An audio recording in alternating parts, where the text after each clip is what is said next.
So the latest NBA what if comes by the way of this Woj bomb that the Pacers had offered Paul George to the Warriors for Klay Thompson. Now, the Warriors declined, but George was skeptical that the league would have let this happen. Listen to this.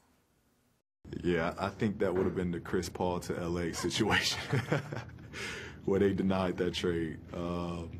Yeah, I was aware of it. You know, I would have looked forward to it, of just being, again, in a good situation and a chance to compete for a championship. Understatement of the century. I would have looked forward to it. Yes, joining the Warriors seems like it leads to good things, but I'm not sure if the league would have stepped in here, considering how equal Klay Thompson and Paul George are, at least in the numbers. But should the Warriors have said yes to this trade? Well, I can't believe there was no follow-up there. That's the most ridiculous thing I've ever heard, that the league would have said no. I mean, who did they get in this trade? Sabonis and Oladipo? Yeah, Oladipo. I mean, yeah. Klay Thompson for Paul George would have been great return. I would not have made the trade, though, if I was the Warriors. Not because it's not fair, but because of fit. You know, you already have Kevin Durant. You already have the secondary ball handler to Steph Curry, the secondary playmaker, or maybe the primary playmaker at times, at least in isolation situations.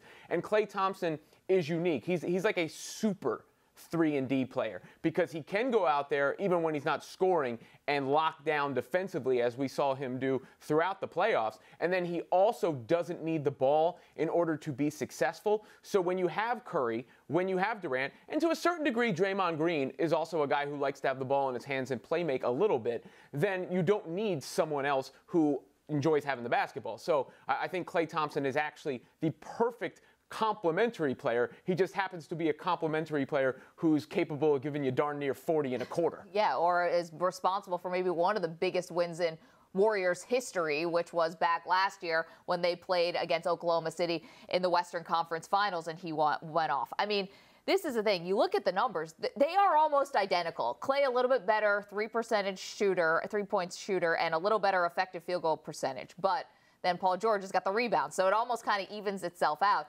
I mean, I agree with you. I probably would not make this trade just because you got a good thing, don't mess with it. I mean, let's not make it more complicated than that. Also, Paul George has said, and I know joining the Warriors is different, eventually might want to go to LA. Now, he said that's a little overblown. He told our Lee Jenkins that he's going to see what happens in Oklahoma City, and all he wants to do is win.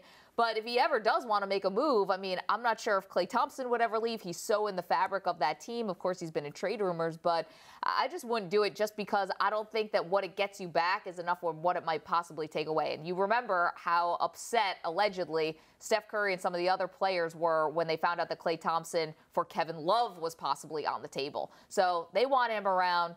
It's led to 2 titles. I don't know why they would mess with a good thing. Yeah, how could you it's not even just like a good thing. It's a good one. It's a historically great thing. Yeah. You can't mess with a historically great thing.